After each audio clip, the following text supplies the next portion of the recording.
Morning.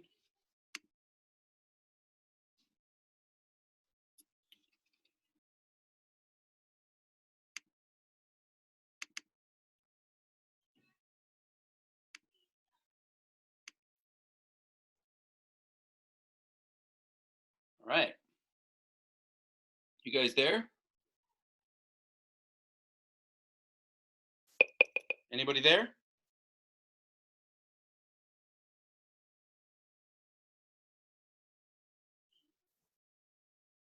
Hello. There we go. It's just like my volume check. Hi. There's the chat. Harder for me to do the chatting, by the way, when it's share screen. It puts it in a little box, and I'll have to remember to check on it. All right. So hopefully you guys finished your quiz yesterday. I know there's a percentage of students in any group that's going to do one thing, and then another percentage of students that will do another, and so on and so forth. So that means I know with a very high certainty that some of you didn't finish it, and I just don't know the numbers and how many.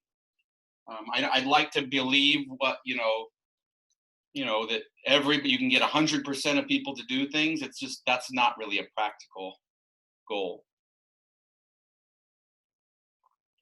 Well, people have to live with their choices. That's the thing. What I don't like is when students make wrong choices and they want me to live with their choices, which is a reality of the world as well. Like people who are spreading the virus still, 25 new cases where I live yesterday, or as of looking at the news today for yesterday. And I'm thinking, I wonder, were those people taking precautions, or can you take great precautions and still get it? I don't know. Or are they people that are not taking precautions? I don't know. But that's an example of, if you don't take precautions and you spread it to your family, other people suffer for your choices. And that's just a reality of the world as well. So we try to limit that as much as possible. Little philosophy lesson before class. How's everybody doing? Good. Are we just going to do this today? Well, I don't know how long it's going to take.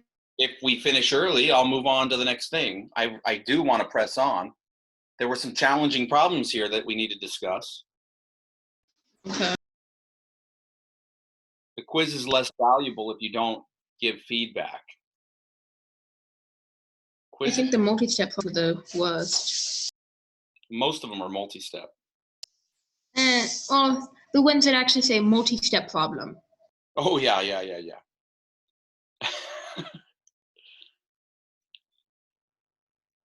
In the real world, most problems are multi-step problems.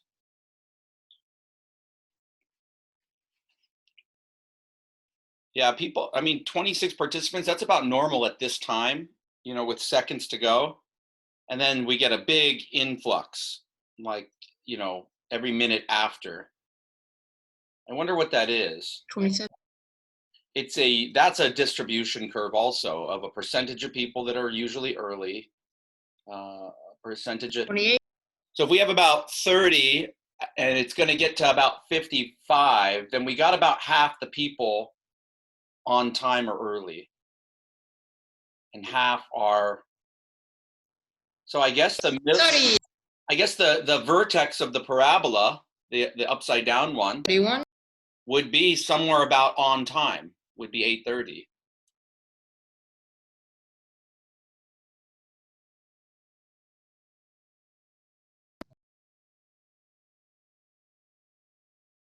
What would you be measuring on the vertical axis there?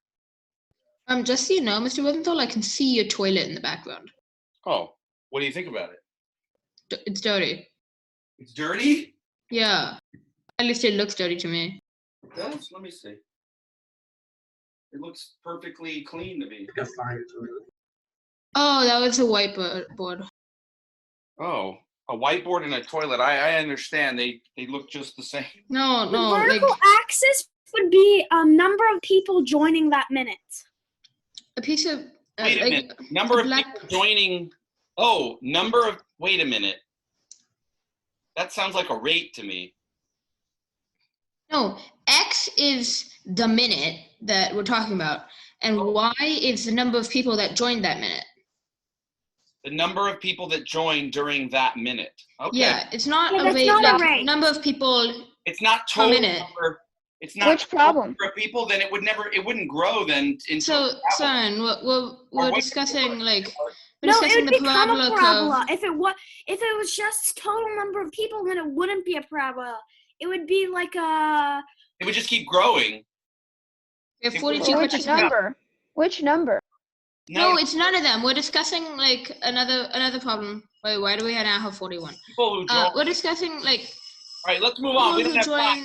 join. All right, we don't have time. Okay, number one, everybody, and good morning. Write a function that models the height of the pine cone as it falls. Okay, so for 1a, let's go ahead and do this. It doesn't even take 1 second to fall. For 1a, you should have written this because it says a pine cone falls from a tree branch that's 20 feet above ground. Then you say that the height is equal to negative 16t squared. T is the seconds. Okay, and then this, when I put negative 16, we're talking about feet. All right, so then plus you started 20 feet above the ground. So that's A. That was the answer to A. Any questions about that? No. Okay, now. Could I also say it was y is equal to negative 16x squared plus Of course. 20? And then you should define your variables. Y is the height, X is the time, just so the reader knows. Okay, so now while graphing this, it's tricky because of the numbers. So 1, 2, 3, 4, 5, 6, 7, 8, 9, 10, 11, 12, 13, 14, 15, 16, 17, 18, 19, 20. Now, that number on the end, if you think of this as in standard form, the number on the end is your y-intercept. Okay, now this is upside down, but you don't know if that's the vertex yet. All right, but you do. If b is 0, Should be. yeah, but watch this. If x equals negative b over 2a is the x coordinate of the vertex. A is And if you look, hold on, and if you look here, you don't see a b. There's no t to the 1 in the middle. That means b is 0. So that means this is 0. And of course, we're talking about t, not x, right? So the vertex x coordinate is 0. Plug 0 in, and you get just 20. So the vertex is at 0, 20. 20. So that is the maximum point. And Besides, that makes sense because the pine cone is not going to raise up at all. It's just going to drop. So its starting position was the maximum position. Okay. Yeah, 20 would be the height, and B, C it's the height, B it's the X movement, and A. Somebody that tapping, whoever's tapping in the back, maybe you could tell them. Oh, yeah. Okay. My dad's making it smooth. Or mute it, but I know you want to contribute. So, all right. Or go somewhere where it's quiet. All right. Okay. So now you need other points of interest. I don't particularly like crossing the x-axis without knowing where I'm crossing. So I like to find the roots. The roots are when h comes all the way down to 0. So if you make h 0, and you add 16t to both sides, 16t squared, and take the square root of both sides, you get a plus or minus. 4t is equal to plus or minus, and the square root of 20 is 2 root 5. 2 rad 5. Now, divide by 4. Root 5. This becomes over 2. And then t being negative means that you have, and by the way, rad 5 over 2, it's about 1.1, I think I remember. So t is plus or minus about 1.1. And that would be seconds. Okay? So, but the problem with that is negative time. Here's 1, 2, 1, 2. Okay? Negative time doesn't make sense practically here because you're finding out what happened before the pine cone fell. It wouldn't have been down here. Well, that would be the throwing problem. actually it would have looked like this. The pine cone's sitting right there. So before that happened, time before that occurrence, before it fell, it's flat, you know? And maybe if the tree's growing and it's maybe coming up at all, which you can't show that it's gonna, you don't know what direction it's going. It could be a slight, like a really flat increase in height. Okay. Well, and then slightly to the right, the line disappears because the pine cone isn't there. It hasn't grown yet. That's where it actually ends. But mathematically, the math doesn't know about the problem. We're using the math as a tool to figure this out. So mathematically, what's happening is you're getting this negative 1.1, and you're getting a positive 1.1. Okay. So this is what's really happening in the real world, is it's coming through there. And what mathematically is happening is it's mirroring on the other side, like that. But reality, this is what's actually happening, is it's staying the same height on the tree until the pine cone falls. And this is how it's falling, okay? It's a parabolic, okay? Now, I might want to have some other points here. So maybe what happens at t is 1 second? Plug it in. You get negative 16 plus 20 is 4. So at 1, 4. So it really should have come through there. Like that. Very steep. Okay. Well, that's what happens when you have negative 16 for an. Hold on. And at negative 1, you square it, it's still 1. So you also get 4. So you get this here. So really this dotted line, oops, I got to bring that over a little bit, should go through there. Okay. Way to make it so we know the way to make it so we're actually graphing the actual one is to define it and say where t is positive. Well, they don't want to do that because there's a question asking what's the domain. Yes. Okay. So that actually brings us to that question. So if you look at the question after the graphing, let's take a look. After how many seconds does the pine cone hit the ground? Well, we already figured that out so that we could graph it accurately. Approximately 1.1. About 1.1 seconds. David, you got to allow me to answer. If you want, put it in the chat, okay? Okay. Yeah. And then D, what are the domain and range of the function? So let me go back to stop the sharing.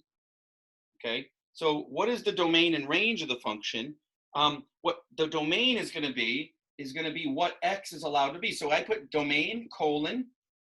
The domain is the set of x such that, you put that bar, I don't know if you guys know set notation, such that, now, oh, it's not x, it's t. I always try to figure it out because it pops up everywhere, but no, I don't really know what that was. So how you read this is, the domain is the set of t such that, and now you say what is going to happen. I see. Yeah. Such that t is all real numbers in math. Mathematically, this parabola would go forever to the right and forever to the left. So you can put a t value in at 2 billion, and you can plug it in here, and you would get some very negative value. And practically, there's no dividing by 0. There's no negatives inside of a square root. So your domain mathematically is all real numbers, such that t is all real numbers.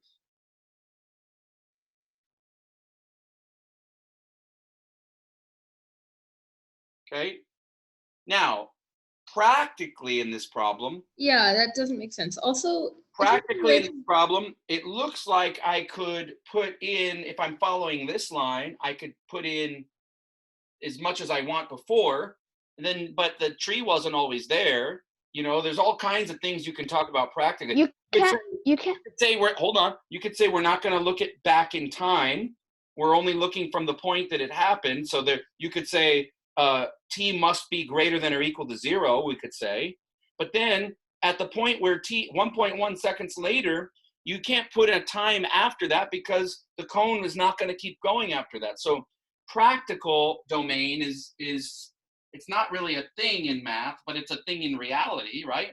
So mathematically, though, there's nothing to stop me from plugging in a number mathematically here. So the domain would be all real numbers. Range. Range, Oh, yeah, actually, all real numbers. come on, David. Range is Well- what y can end up being.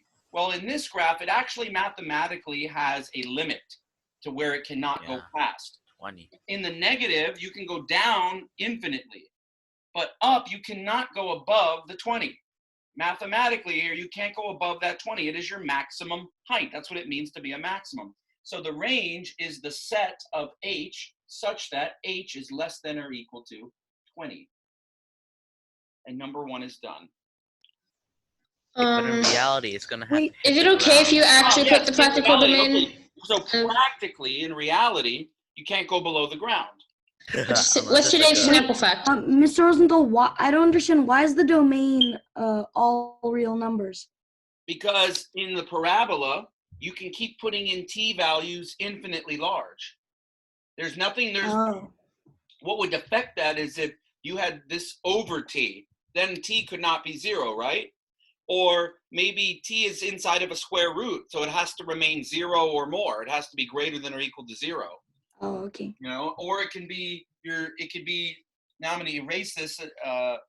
Well, no, I can put something. What I want to say is, what if I had this function, y is equal to the square root of 2 minus t? Well, t has to be less than or equal to 2, doesn't it? Mm-hmm. Yeah. Wait, no. Yeah. If t is more than 2, you're going to get a negative inside there. So that would affect what t is allowed to be because of the square root. So things like that will make my domain, but things like linear equations, they go on forever in both directions. So you can, it's all real numbers are what you have to choose from. Okay, if you put the practical domain and the practical range on Oh, the I quiz. was about to do that, and then I decided no, because it says, what is the domain and range of the function? Okay, so it asked for the domain and range of the function. And isn't there a way to you can put a special R to do all real numbers? You could just say all real numbers, or you can do the symbol for real numbers, which it escapes me at the moment.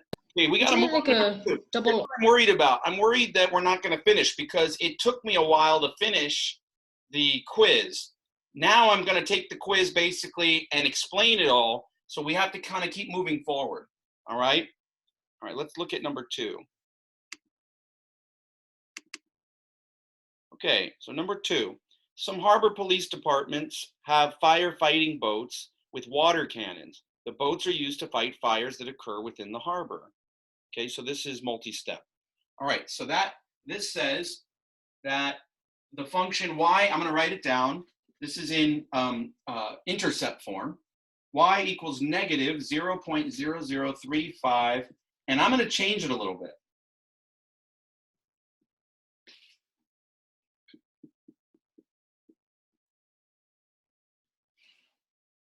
Okay, so they give you that function. It models the path of the water shot by a water cannon, where x is the horizontal distance. So now we've come away from time. So x is a distance horizontally, and y is, and that's in feet, and y is the corresponding height in feet. So what are the domain and range of the function? Okay, so here we go. So let's come away from this share screen. Okay, so again, there's nothing wrong with putting any real number in for x. You're not going to violate any mathematical laws. So the domain would be all real numbers, and the range would also have to adhere to the maximum value. How do I know it's going to be a maximum and not a minimum? Well, because Negative. a is negative, so I know that this term being negative here is going to make it upside down, so then it comes up to a maximum.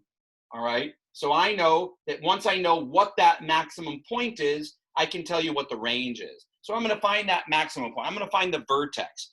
But this is not in vertex form. And I want you to see what I did. Well, this was just, this was just x. But look what I made it. X minus 0. So that I could say, oh, P is 0. Q You have your roots, 143.9. 43.9.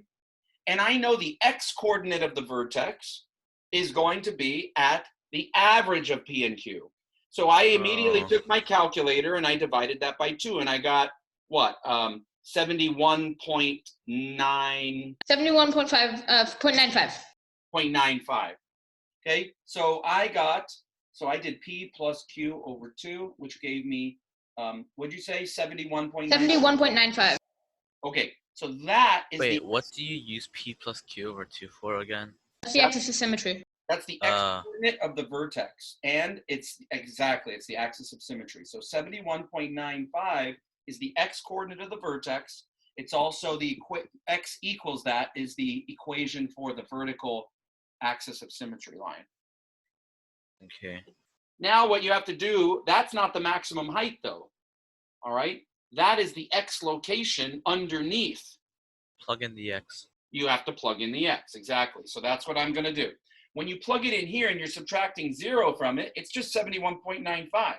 But because 71.95 is in between 0 and this, when you subtract this, you're going to get another 71.95, but it'll be negative. So they multiply to In my calculator, I'm just going to the square negative square root. 71.95, and I'm going to square it. And I get this number here. Make that negative. It is negative, but my A is negative. So when I multiply it to the A, it's positive, and I don't deal with it in my calculator. 0.0035.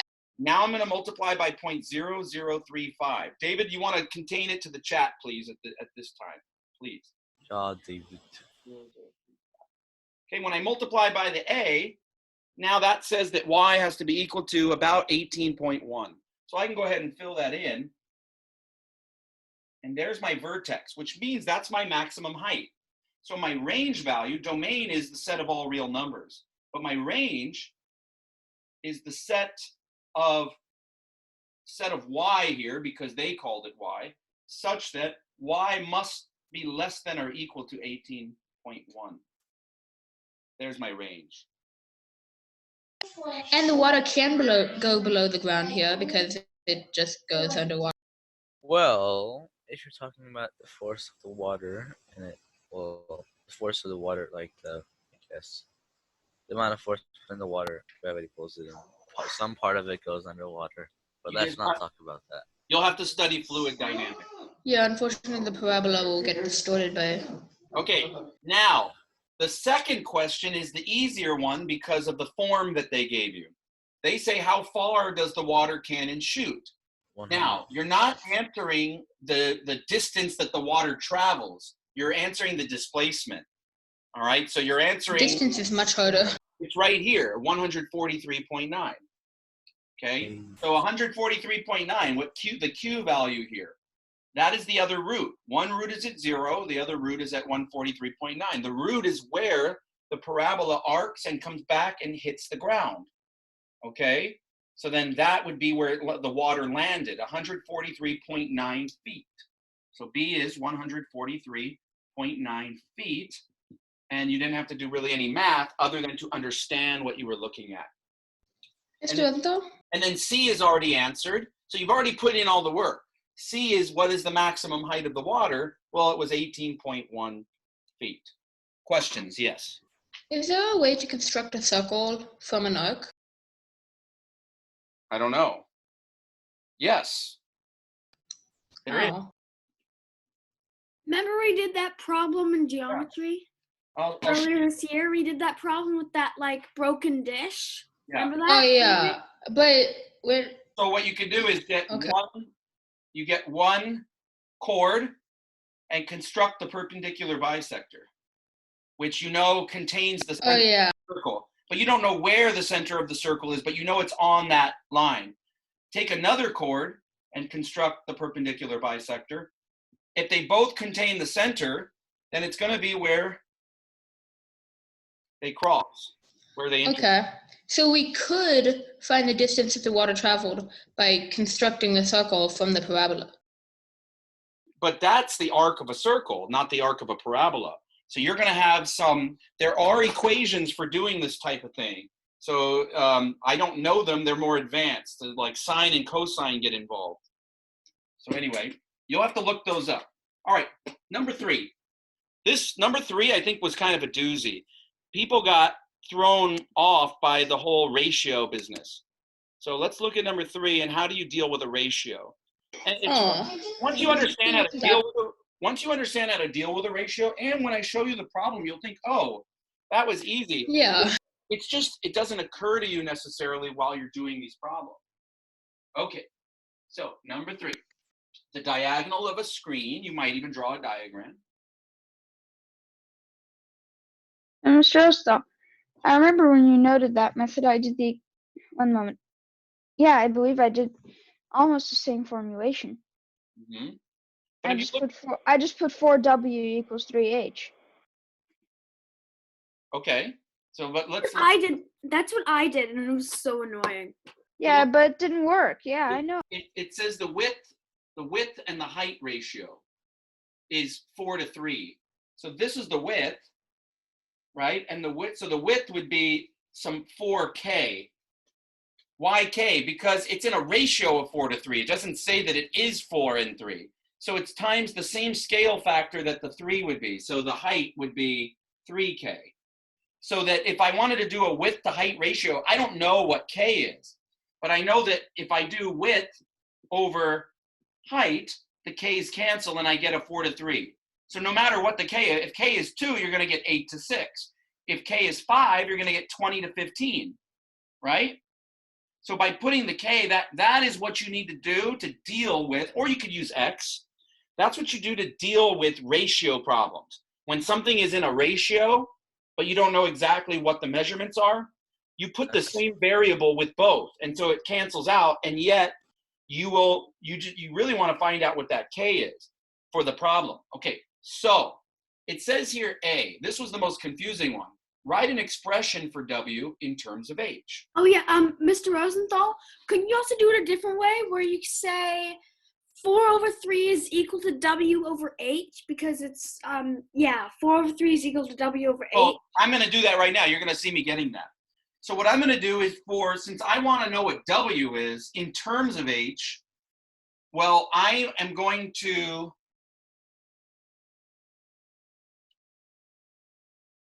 what I'm going to do is I'm going to substitute for K by doing this. I'm going to solve for K in this one. Wait, what is K? K is some scale factor because the width and the height are in a 4:3 relationship, but it's not exactly 4 and exactly 3. So it could be a 4 and 3, but so there's some scale factor that could scale it up. And as long as they're both scaled by the same amount, which you don't know, so we need a variable for it, K, then they will stay in a 4:3 relationship. Wouldn't 4W equals 3H also achieve the same thing? 4W equals 3H? Yeah, because if the ratio between them is 4:3, that means that for every 3 units of units of height, there are 4 units. 4:3 is equal to W to H. Yes, so you can cross multiply and get, you could 3W equals 4. Yeah, you could have done it that way. Just multiply by H on both sides. Yes, that would have been in a simpler way. Okay, but so I did it this way. I found out what K was, and then I went to my other equation, W is equal to 4K, and then I plugged in the H over 3. Okay, so then I got W is equal to 4 times H over 3, which is 4/3. 4H over 3, which is 4/3. Okay, and you could have gotten it this way. The W to H ratio is equal to 4:3. That's actually easier. You don't have to deal with the K. I like this. This is good. Okay. All right. So anyway, that is what they were looking for A. And it did not occur to me that that's what they were looking for K. So when I first started the problem, I started to do W squared plus H squared equals 15 squared. Then when I saw the next question, or B, I realized, oh, they didn't want me to do that right away. They wanted me to do that next. So I must have been wrong.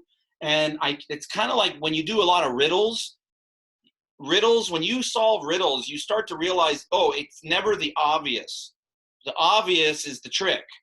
So you always go back and, you use these little context clues to make you realize, oh, I might have been doing it wrong. And then you go back and you discover, oh yeah, I was doing it wrong. And that's an important part of problem solving that you're going to need to have with you. Okay, so now I have this. This is what W is in terms of H, or here, okay? So now I go to B. Use the Pythagorean theorem and the result from part A to write an equation that you can use to find H. Well, I know that That's the easy part. yeah. So here I have W squared plus H squared is equal to 15 squared. But I have solved for W here. So I'm going to do 4/3 H is W squared plus H squared is 225. Now I'm going to say that this is 16 You over have to multiply that out. 16 over 9 H squared plus, now instead of 1H squared, I want it to have a denominator of 9. So I'm going to put that as 9 over 9 H squared equals 225. When I add You these, didn't. 25/9 H squared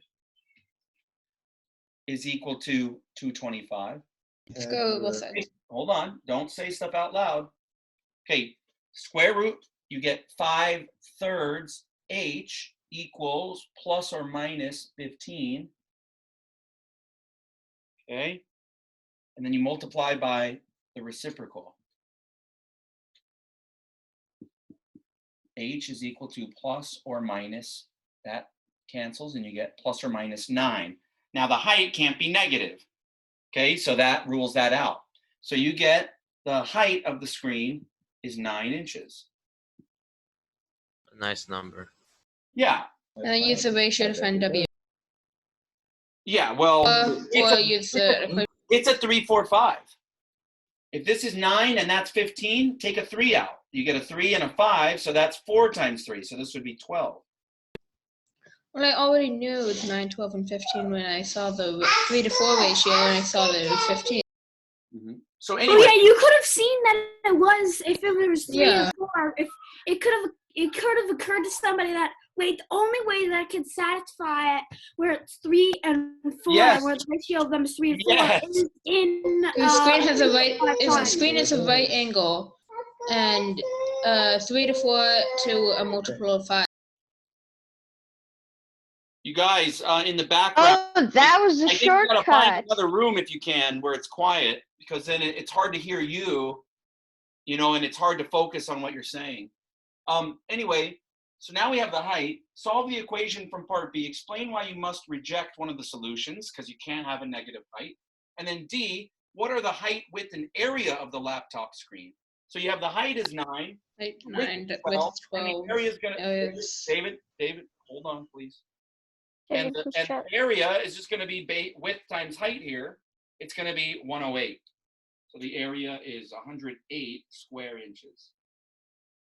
Any questions about number 3? Number 3, after you see it, it's like seeing a magic trick. It's like, oh, really? Okay, it was actually easier than we thought. And the good thing about, when you do riddles, the more riddles you do, the more you see similarities in other riddles. So you become a better riddle solver. Same thing in math. Even though you see, oh, well, it was easier than I thought, that experience of seeing it helps you in the future when you come across something that is similar. You have that experience, and it kind of gives you that inclination to go a certain way to help you solve the problem. Wait, but Mr. Rosenthal, why would we know to do 4K over 3K instead of just 4 over 3? It's a Why is ratio that problem. A ratio problem means that it doesn't have to be 4 to 3. It could be 12 to 9. It could be any 4 to 3 relationship. So how do you get from, Daniel, how do you get from 4 over 3 to 12 over 9? How do you get from one to the other? multiply by a scale factor of 3. Right, it would be 3 over 3, right? Yeah. But you didn't know that in the beginning. But let's say if it was 2 over 2. Whatever it is, the one on the top has to be, remember, if you multiply by something on the top, you have to multiply by the same thing on the bottom, right? And what if it actually is 4 over 3? Then K would be 1 over 1, right? Yeah. Right, so putting a K there allows that to be anything, any scaling factor that you want. Okay, because the K is the key to solving this problem. If you did it this Not way, really. you could have done it this way where you said the width to height is equal to 4 to 3. Well, You didn't Mr. need- Rosenthal, the way I did my problem, I messed up in 2 ways. My answers are way off. First, I did W is 3 over 4 H, which is bad. Yeah, that's what And I did. also forgot to square 15. Oh yeah, Oh. You don't have to square 15. You could have just kept it as 15 squared. That's fine. But you completely forgot the squared Yes. and took the square root of 15. Yes.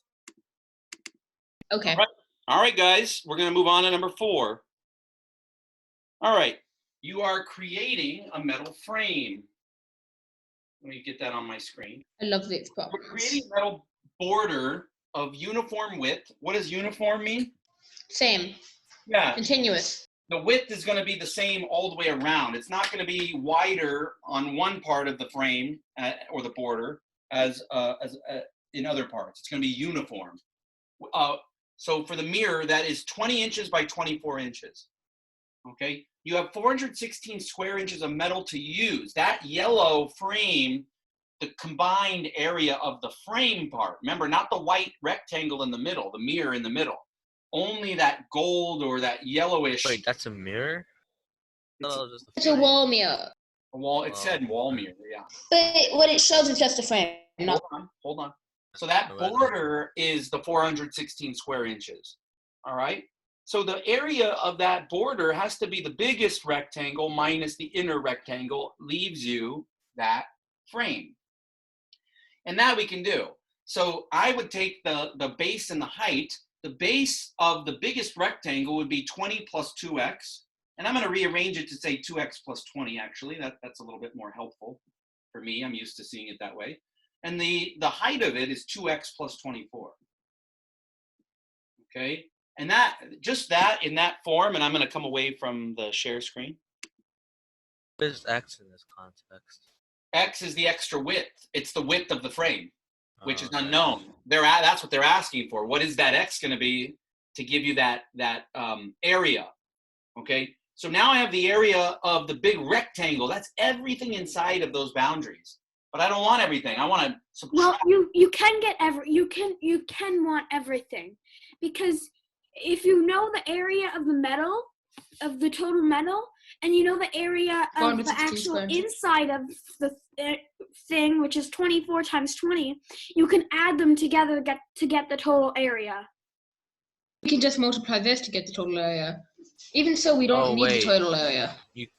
No, we don't know the width of the frame. That's the thing. Well, We don't even need this. okay, you're going to see that happen because you're going to see it cancel out. But just wait and watch it. I just want to show this problem practically to you. So the big rectangle minus the white rectangle in the middle. Well, the white rectangle it's 20 by 24, so it's 480. When you subtract that from the biggest rectangle, you just get the frame, which we know we want to use up 416 square inches. So there you have it. You have everything you need now. It says write and solve an equation to find the border's width. Okay, write and solve. So we have to solve this, all right? So let's go ahead and do the solving here. I'm going to go ahead and multiply this out, 4x squared. That's 48x, and 40x is 88x. This is going to be 44. Minus 480 equals 416. You're probably going to subtract 416 as well. 4x squared plus 88x. When I do 44 minus 480, what do I get? 480 minus 44, negative. You get negative 436, right? Yes? Yes. Then I subtract 416. 4x squared plus 88x. You get 852. I don't remember getting 852. Neither do I. Did I do something wrong here? Yeah, you subtracted them wrong. You did something wrong. It's actually like 20, I think. What did So I you not did you 20. do you did from here? You did 44x. It's 44x. Oh, wait, no. add At 480 the to both end here, sides before. when I multiplied this out, I did 20 plus 24. It's 480. Yeah, that was what I did wrong. 480 minus 480 is 0. And I knew they were going to cancel out, and I'm waiting. Wait, I missed something here. So 20 times 24 is 480, and then the minus 480, and I think that's what Zig was talking about. So now I can subtract 416.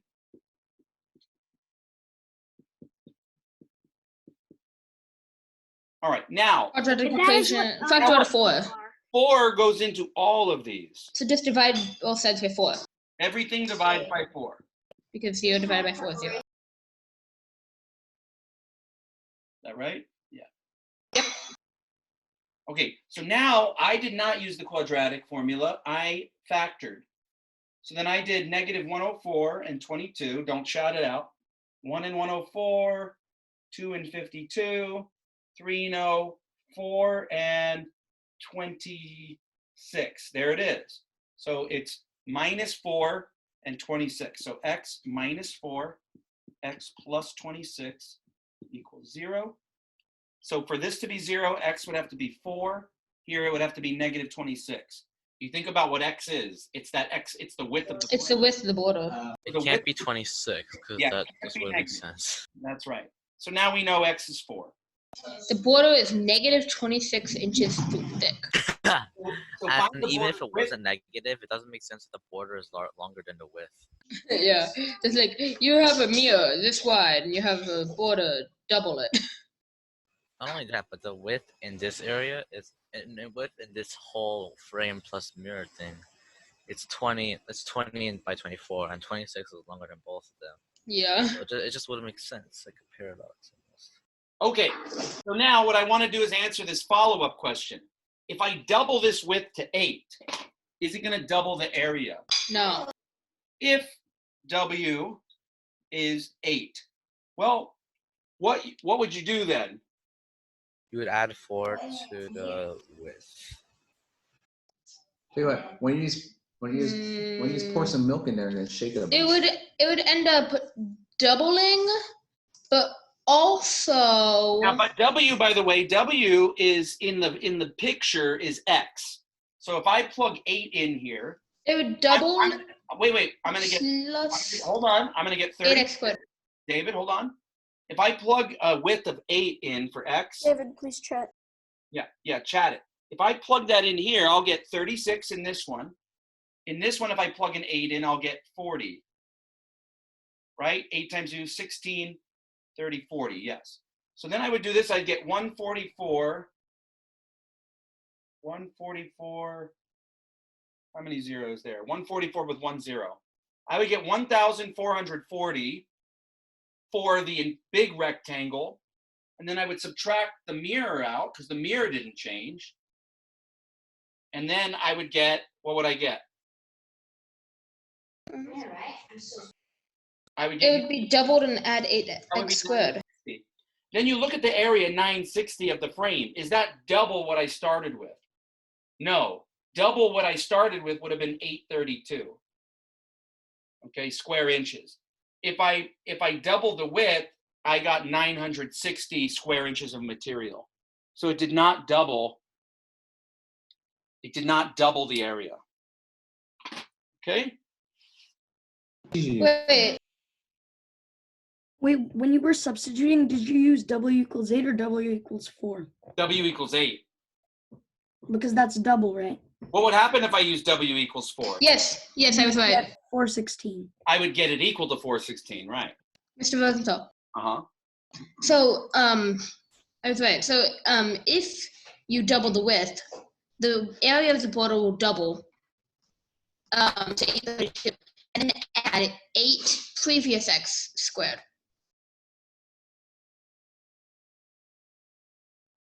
Then you would do what? The previous x. Oh, Yeah, so 4. 4. 8 4 squared is 128, which is what you add from the double. 8 4 squared? What do you mean 8 4 squared? 8 times 4 squared Oh, 8 times 16. Yes. is 128, which is what you add from double 416 to get 960. But why is that combination important? Because like you can figure out how much you're gonna get if you double the width by just looking at it. So let's say you double the 2 long sides. Okay, they double, and then the top and bottom, they double except for the corners. The corners are already doubled, and then you don't have the uniform width, so you need another 8 of the squares made from 4 squared. each. I'm not following, but that's okay. Maybe if we were in person, I could follow you. Yeah. You were showing me visuals of what you mean. I could like office hours. If you let me share my screen, I can do it the Yeah, whiteboard way. maybe. Okay, let's move on to the next problem. Number 5. I know this is a bit heavy. It's we're using we're really bending our heads around this stuff. So hopefully you guys are okay. Okay, extended response. Now, this problem was tricky to think about it when we were doing it in class. And it was slightly still tricky because you had to remember what we did.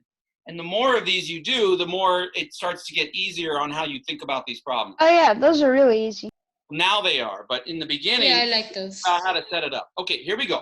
So let me bring it up on my screen. You can take a look at number 5.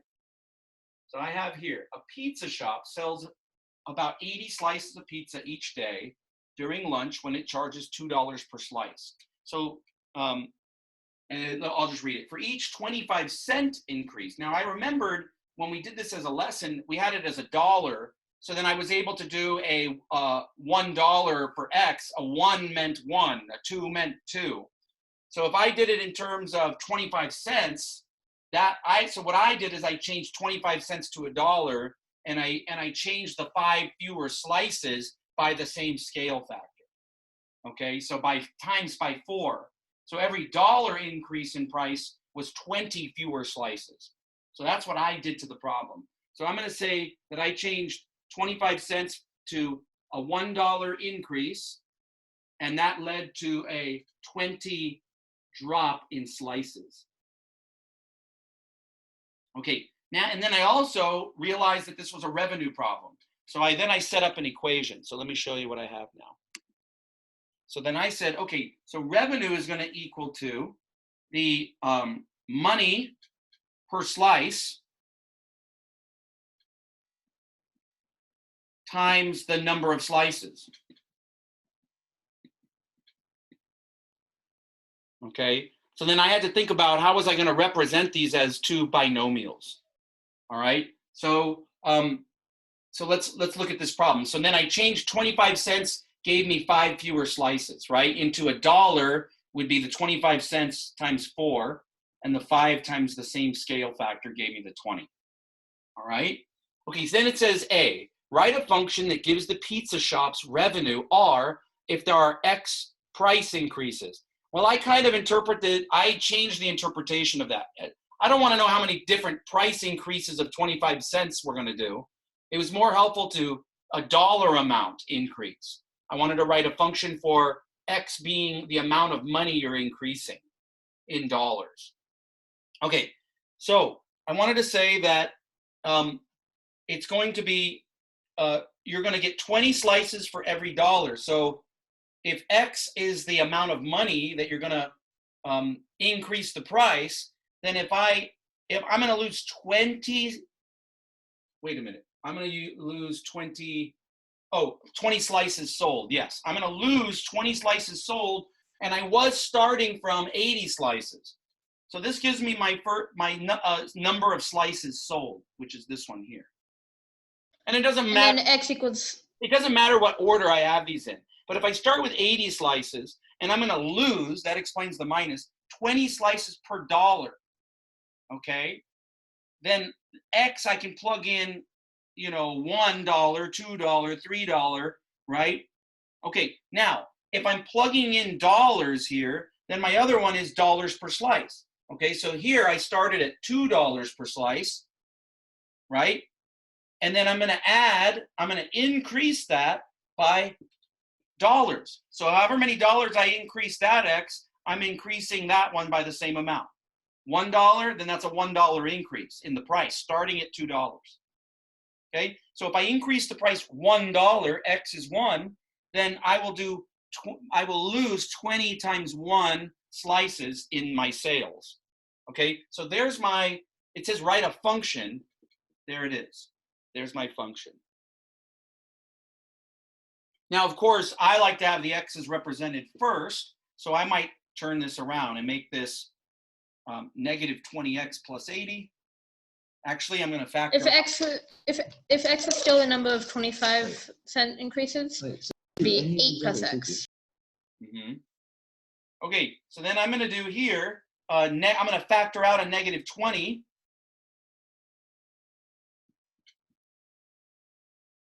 To get that. And I am in intercept form. Okay, so I have P is a root, is 4. Q is negative 2. A is negative 20. Okay. Wait, why do you just forget about the negative 20? Why doesn't it have some forgotten. P and Q equal? Because in intercept form, those are the roots. Right? And you're calculating for the. Think about it this way. The root is when the y value, or the r in this case, is 0. Then you're on the x-axis, right? To make r 0, the 20 doesn't matter, because if this group becomes 0, 0 times whatever that is won't matter what that is, right? Yeah. It's what this is. You need this to be 0.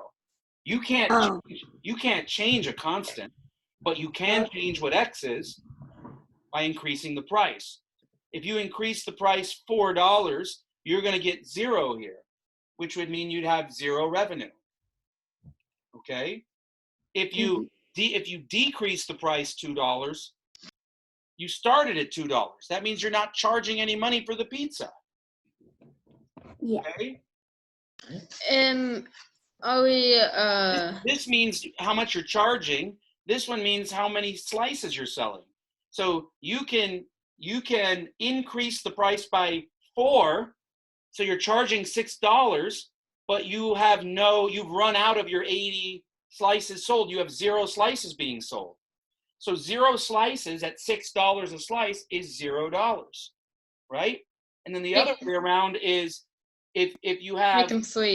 If you have negative 2 here and you have negative 6, and they're free, so you're not making any money. But this isn't gonna work. It is gonna work. Well, the statement, it doesn't hold when you go to 0. You go to $0. What do you mean the statement does not hold when you go to $0? The function, when you go to $0, X when 0 means that you're not increasing the price.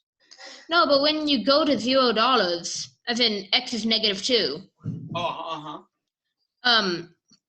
Then this statement says that you're only going to sell 120 slices at $0 a slice. That's not realistic. A lot more people are going to come if it's free. No, because if you put a negative 2 here, you'll get negative 6 times negative 20. It would be 100 positive. I know.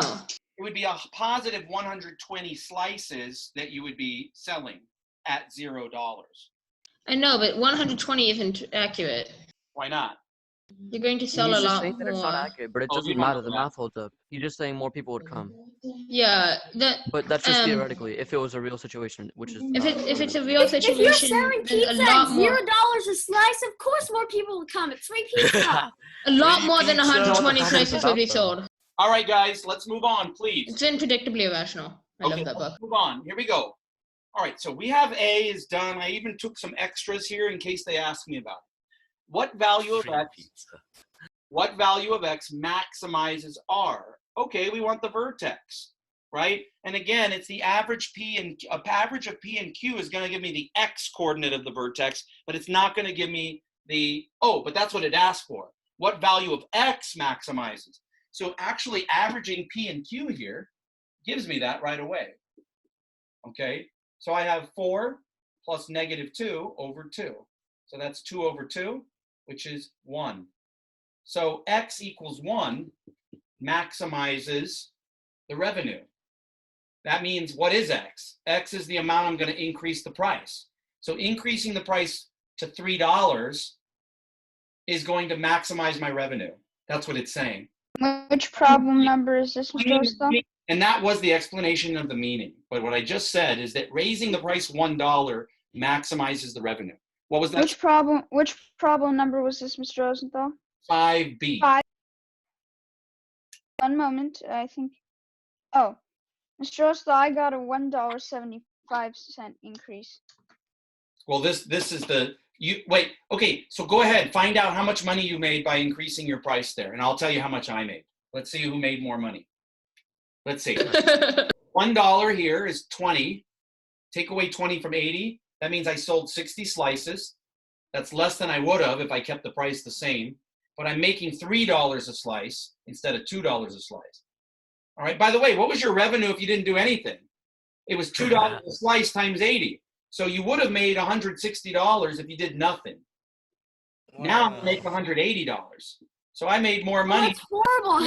Yeah, $160 per $180. week? Now, Oh. Surin, you raised the price $1.75. Yeah, that's terrible. Wow. Surin? Is that with Yes, I'm doing the calculations. Okay, so So that's each day. if you raised the price $1.75, then you would have had 35 less slices.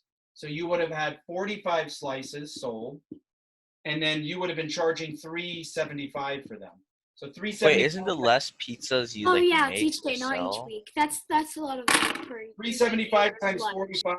You would have made $168.75, Surin. So you would have done better than that, but you wouldn't have done as well as my 180. Are you Actually, sure? the less pizzas you I just sell, plugged in. like the plugged in more your- I there's raised actually a the price. balance between like the How's that? the selling price and the making price. So like I think the less I must have made. sell, I must. the more money you Excuse save. me. Wait, he It was must be talking- he was because talking- It must be Wait, because wait, what was he saying? Joseph, what were you saying? Well, like excluding from this problem, there's probably like a price to make the pizza. Like rather than like making a lot of pizzas, like there's still Oh, a yeah. price in making them. Well, So no, you're no, just no. by Well, making wait less a minute. pizzas. Wait a minute. That doesn't affect Ready to revenue. send it? We're not, notice this is an R, not a P. P is profit. Profit is revenue minus cost. Yeah, there's no Revenue is all profit. that they're talking about. You don't necessarily want to maximize revenue because maybe by maximizing revenue, your costs go up and you don't get the best profit. So if you take economics, Oh yeah, by maximizing revenue, you're gonna have to make more slices. if you like using math this way for economic problems, economics might be what you want to major in college. You will be doing stuff like this to maximize revenue, and then even better, you're gonna do things to consider cost as well. And you have different curves that cost follows. Okay, they follow parabolic type curves. Cost curves do. So in college, you want to major in economics and cooking pizza. Well, that's if There's no that's your passion. Okay, I gotta get. Oh, Surin, did you have a comment? Yes, Mr. Ostal, but I'm still a bit confused because what I did was when I multiplied out the 80 minus 20x. Wait, Yes, 80 minus what was 20x. the original? What were the original specifications of the problem again? X, Wait, what- originally Up here. every increase in 25 cents means Right. you lose Right, 5 slices. The increase in 25 cents means you lose 5 slices. Well, To me, it was easier to operate in terms of $1 full dollar and 20 Mm, cents. Oh. But It's, then- it's the oh, same wait. function. It's the same function. then I simplified it. I took the derivative and I got x equals 7. So 7 times 25 cents, where 5 where you would lose 35 customers Wait, because so did you put it in standard form before you took the derivative? yes, I put it in standard form. Okay, so what did you get when you put it in standard form? Negative 10x plus 70. That was it. Let me see. If you put this in standard form, let's say you get x squared plus 2x minus Shouldn't it be negative 20x? times negative. It's not negative 20x. It's negative. Hold on, I'm doing this first, and then I'm gonna put the 20 in. So negative 20x squared plus 40x plus 160 would be what you should get. Well, no, I got negative 5x squared plus 70x plus 160 because my function was 2 plus yeah. x times 80 minus 5x. So that was a But different. it's not 80 minus 5x. Well, x is every 25-cent increase, right? So with every 25-cent increase, you lose 5 customers. So when x equals 7, what it's actually saying is 0.25 multiplied by 7. Okay, but when you put it x is 1, right? When x That- is 1, and when you put a 1 here, then you're going to lose 5 slices is wrong. When you put 0.25 here, it will be 5. Oh no, Mr. Rosenthal. When I put 1 there, I put minus 5x because when I put 1 there, what I'm actually saying is 0.25. So I just put the function first off, and then after I had found the maximum point, I converted it back to 0.25 cents. And that didn't work. So that's I not guess it did. that does not work to do that. And if you remember, they're the same function. So if you get the axis of symmetry for one of them, then that's the same axis of symmetry for both of them. I did what they did with the 80 minus 5x, but the way you should do it is 2 plus 0.25x, because the 2 in that compartment, it's in terms of the dollar, so it's 0.25. Oh yeah, that's correct, isn't it? Yeah, I mean, because here you would be putting $1. Here you would only want to raise, so for every 1 here, you would only want to raise the price a quarter of that. So you're right, 0.25x should have gone there. Good, Russell. Excellent. Wait, Russell's actually contributing? Well, yeah. Wow, David, Why maybe not? you're not the only one contributing. Yes. Okay, here we go. Let's move on. No, before we, I didn't hear him earlier. let's not get negative. Let's stay positive, folks. Okay, let's go to C because we're almost out of time. Repeat parts A and B using the equivalent assumption that each 25-cent decrease in price results in 5 more slices. So that would mean that if I start with $2 and I decrease by X, then I will increase here by 20 slices. Okay, so what is that going to do? Well, let's move down a step. Now I switch these around. That's positive. Then I switch this around. How do I switch that around? It's a minus. Make them both negative. So what I would do is what I would Make do. the x negative. The 2 still positive. Okay, hold on one second. Let me go down to this step first. Let me go down to this step first. So let me save this one, 2 minus x first. Then this one I switch around. No, I already switched around. Take a positive 20 out. Okay, that makes it x plus 4. Okay, and then what I'm going to do is I'm going to pull a negative 1 out. When you pull a negative 1 out, you can then switch it. That leaves the sign to negative 20, and this becomes x minus 2. Now P is negative 4, Q is positive 2.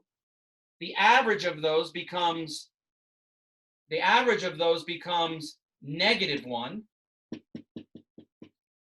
And what that means is that I'm decreasing the price by 1. Okay? When I decrease the price by 1, what's going to happen? You're still going to get positive $180. All right. What happens when I decrease the price by 1? The revenue is still going to be $180. Is it? Yeah, you're going to get positive 3 times negative 3 is negative 9 times negative 20. Even checking this quiz took the entire class. And we're still not done with it. Yeah, that's true as well. Yeah, you do still get 180 in there. But what does it ask for? It says, why do you obtain a negative value? Oh, okay. That's because it's a decrease in price instead of an increase. Yeah. Okay. All right. Let's see if we can get number 6 in. And I think we already went through the thicker problems. And the number 7 is easy. Number 7 is just the garden one. We've done those 1,000 times. Okay, number 6 looks like. Oh wait, no, number 6 is the garden one. Number 7 is the cream. So real quick, it says you have a rectangular vegetable garden that measures 42 feet by 8 feet. Okay, so that gives you a certain area. And what is that area? Let's see, 336. So your garden is already 336 square feet. We're going to go a few minutes over this time. Okay, you want to double the area. So I'm going to double that area, and that's going to become 672 square feet. All right, so then I have 672. Okay, by expanding the length and width. So here I'm going to go to my screen. So if you look there, that's what I have. All right, that's double the area. That's what I want to do. This is what the garden is now. Okay, so what I have to do is I have to take my my 42 and add x to that. X plus 42. And then I have to take my 8 and I have to add x to that also. So X plus 8. And that has to equal to double the area. So this is a much simpler problem than all the other problems we were doing. X squared plus Now 50x. hold on, David. Hold on. When I'm explaining, you got to stay quiet so people can hear my explanation. Okay, so x times x is x squared. You have 8x and 42x make 50x. And then 42 times 8 gives me that 336. And then you're going to minus 672, which will give you negative 336. Yo, isn't it time to go? Almost. I can go over a little bit. Fast almost, yeah. I'm almost done. Just hold on one sec. I'll finish. All right, we're holding. So what I actually did in my calculator, I used my calculator to find the factors that would work. So what I did is I did 336 divided by 2, 168, no. 336 divided by 4, 84, no. Then I did 336 divided by 6, 56, 6 and 56, yes. So there it is. So then I got x minus 6, x plus 56 equals 0. And then x could be 6 or negative 56, which it couldn't be. So there, I got my 6 feet. And then I'm going to finish the last problem real quick. No questions at this time. Okay. Okay, last problem. Write 3 different quadratic functions in standard form whose graphs have a vertex of negative 3, 2. I just wrote 3 random vertex Should forms. have been the easiest problem to do. Negative 3, 2. So what you should have done, or there are many ways to do this, but if you know that that's the vertex, just set your problem up like this. Y is equal to A times x minus h plus k. Fill them in. Y is equal to A, x No, minus... it's y is equal to a x minus h squared plus k. You're right. Thank you. Yeah, thank you. Now, that's Just move A. Now, did they want it in standard form? Yes, you'd have to multiply it out, but... So I did 1, A is 1, A is 2, A is 3, and all I did is I changed that and just expanded it out, and that's all you had to do to get 3 of them. Okay? Dismissed. We're in office hours. Oh, what I did was I took the coordinates of the axis of symmetry and reverse engineered it to find A and B. Of course you did it. Sure, that's fine. Okay? I like the vertex. That's also Vertex form, you just take the vertex, put it in vertex form, and just expand it out. And you can change A to whatever you want. That sounds way, it's also a way, but it takes longer. Okay. Any questions? No. Thank you, Mr. Rosenthal. You're welcome. Does anybody have time? Does anybody have time for the derivation of the power rule? Yeah. Yeah. Can I do my thing first though? Unless you guys are somewhere you have to be. No. No? No. Okay. Actually, Mr. Rosenthal, I have a couple questions. Okay, go ahead. So in problem 1A, where did you get the 16? That is part of, you just have to know that in gravity problems on Earth, that the acceleration due to gravity is 32 feet per second squared in the downward I position. hate that they put it in feet per second squared for gravity. Okay. Yeah. So because velocity, the derivative of velocity is acceleration, when you take that and put that into an equation, that A term is always going to be half that 32. So that will never change in physics problems on Earth. It will always be negative 16. If you're in meters, it's different. It's 4.9. Because 9.8 is the value for meters per second. So you would have to have brought that with you to know that it's always negative. When you have a projectile problem, it's always negative 16. By the way, if you think about it, think about this. Height is equal to negative 16 t squared plus initial velocity times t plus initial height. Initial velocity is 0. Think about because it's just falling. Hold on. think about what this is giving you. All right, I remember. This is the What? equation for Height is what dimension? It's how many dimensions in this answer? 1. So One. everything over here has to be converted into one dimension. Well, this is already, an initial height is already 1D, okay? But velocity is 2D, isn't it? yes, it's Yeah. the derivative of Velocity it's the is- derivative of position this with is respect to time. feet per second, and then the time is seconds. What happens when you multiply them? Seconds cancel, and it leaves you feet, which is 1D again. So then you can add one-dimensional to one-dimensional. And of course, the negative 16 here, right, is being multiplied to t squared. That's seconds squared, right? Mm-hmm. That's what you're getting. You're plugging in a time and you're squaring it. So it's seconds times seconds. If you plug in 2 seconds, it would be 2 seconds times 2 seconds would be 4 square seconds. Well, the reason What's a square second? the reason is because this here is talking about an acceleration, right? And so that's going to be feet per second squared. And when you multiply times second squared, it leaves you with feet. So a square second would exist like in the fourth and the first dimension? A square second? Yeah, because normally it's just in the fourth dimension. But if you square it, it has to be in more than one dimension. So just the first dimension and the fourth dimension. Well, I mean, you can do length and Length and time. Length of a time, yeah. yeah, but you can do a distance times another distance, right? Yeah, that would be the first and second dimension. Mhm. Oh, Mr. Rosenthal, I heard a derivation earlier that attempted to prove that the optimal angle for throwing a projectile from a starting position of 0 was 45 degrees, and they used calculus to do it. 45 degrees is say that again, what is the problem doing? So I believe they were attempting to say that the optimal angle at which to throw a projectile from the position 0, 0 would be 45 45 degrees. To achieve maximum distance, not necessarily maximum height? One moment. Or are you saying distance and height? Or just height? Or what are you trying to maximize?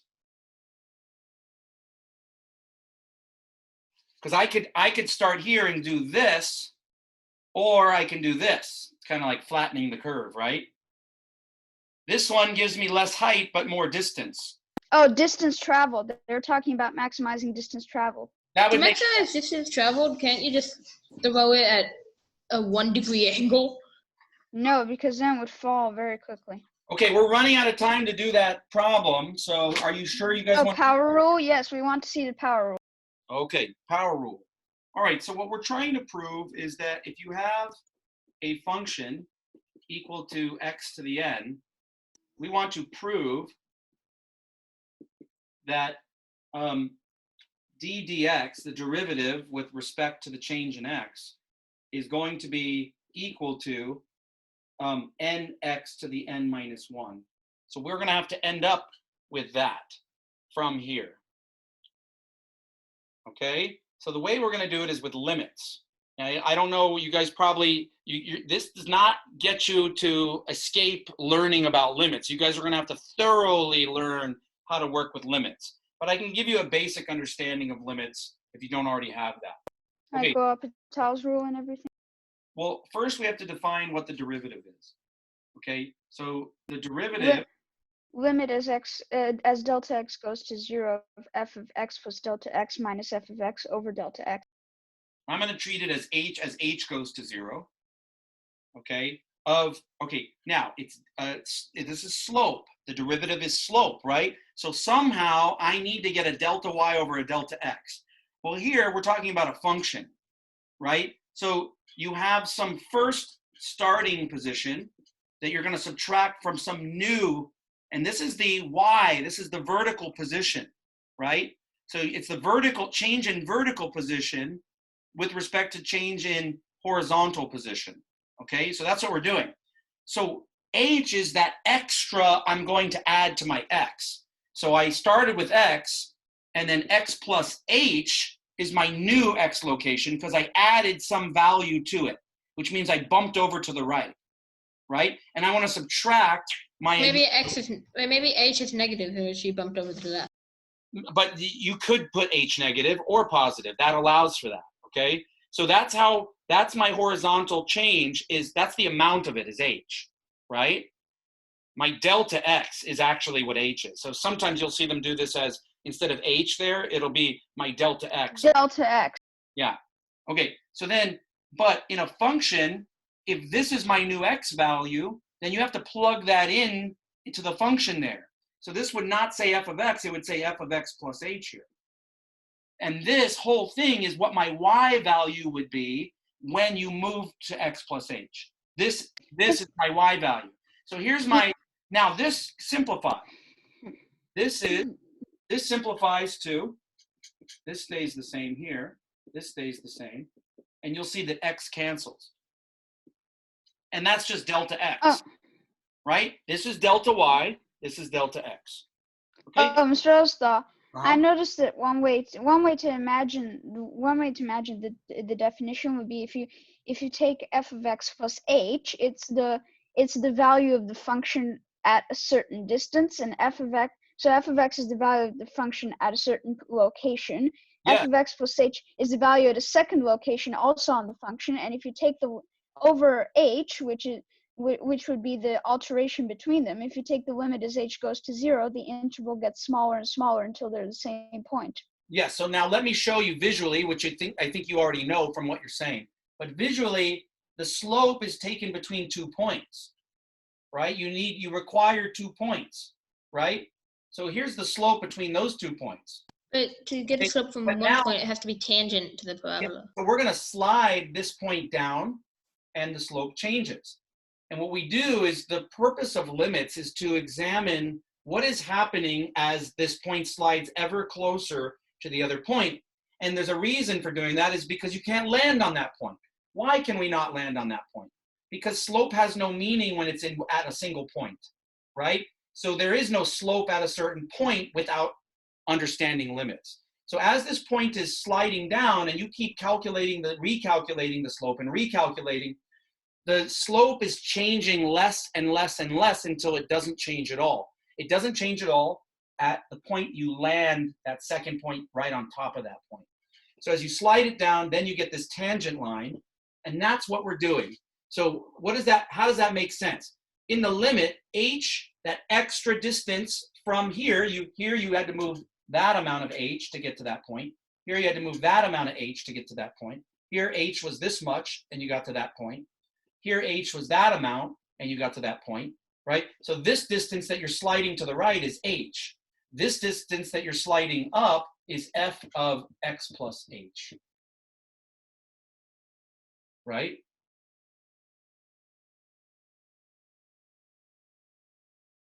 Minus your original f of x. So it's this height is your f of x. This point here is f of x plus h. This distance is the difference between them. There's your delta y right there. Okay, that's your vertical value. That's your original vertical value. To find the difference between them, the change in it, you would have to subtract them. Okay, so that's what's happening, and that gives you the derivative. Okay, so the reason why h is sliding to 0 is because we want to see what happens instantaneously at that point. Okay, so I might not have time to finish this today. So let's say that we now have this. How are we going to get from this to that is the question. If h goes to 0, your denominator becomes 0. So right now you're kind of stuck, aren't you? So here's what we're going to do. We actually said that we're going to deal with the function being equal to this. So we're going to replace f of x with this. Okay, so here we go. So d dx is equal to, and let's come over here. Now, this is the function's value when you've added some value to x. So you have to do that here. So x to the n, you have to replace that with x plus h to the n. It's not x anymore, it's x plus some value to the n, right? minus what the function's value would be at just x to the n. Okay? And down here you have h. But you didn't get rid of your problem because it's the limit, sorry. d dx is the limit as h approaches 0. And as h approaches 0, when it gets to, we want to actually get to h is 0 to see what the slope is going to be there. Isn't something divided by 0 like we don't want to just get infinity, close. basically? We want to get h all the way to 0. So we have to start looking at the behavior. Okay, so now is where you need that binomial theorem. Okay, that expansion of this. So this is what's tricky. Okay, what is this going to look like when you have, we have to examine, what does it look like when you have a squared minus b squared, right? That's a plus b, or a minus b times a plus b. What happens when you have a cubed minus b cubed? What does that come out?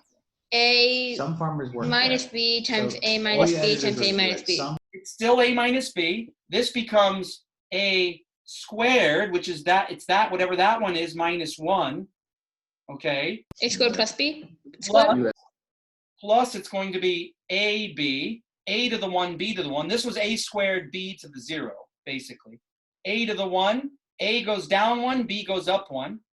A goes down 1 again, so that's a to the 0, b squared. Okay? And if you actually multiply to check it, you'll see it does come out to that.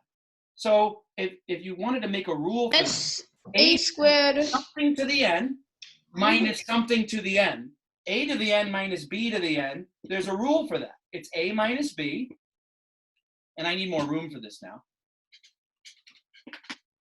Okay, so a to the n minus b to the n expands like this. It becomes a minus n again, or excuse me, a minus b times, okay, so now you're going to lose 1 here, n minus 1 from where you started.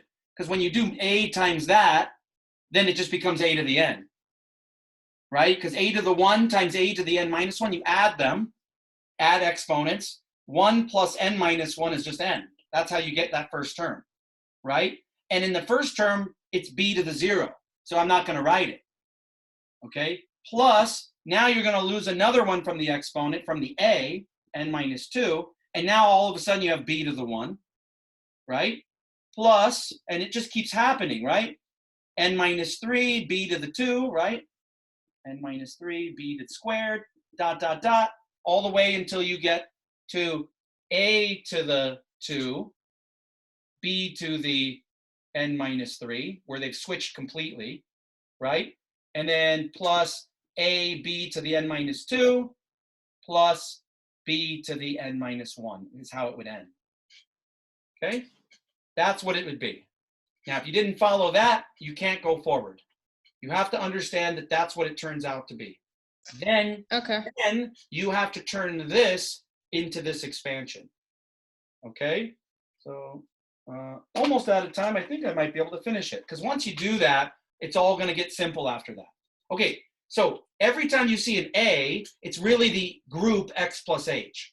So let's do that. So this would be so x plus h minus x. X plus h there minus the x, right?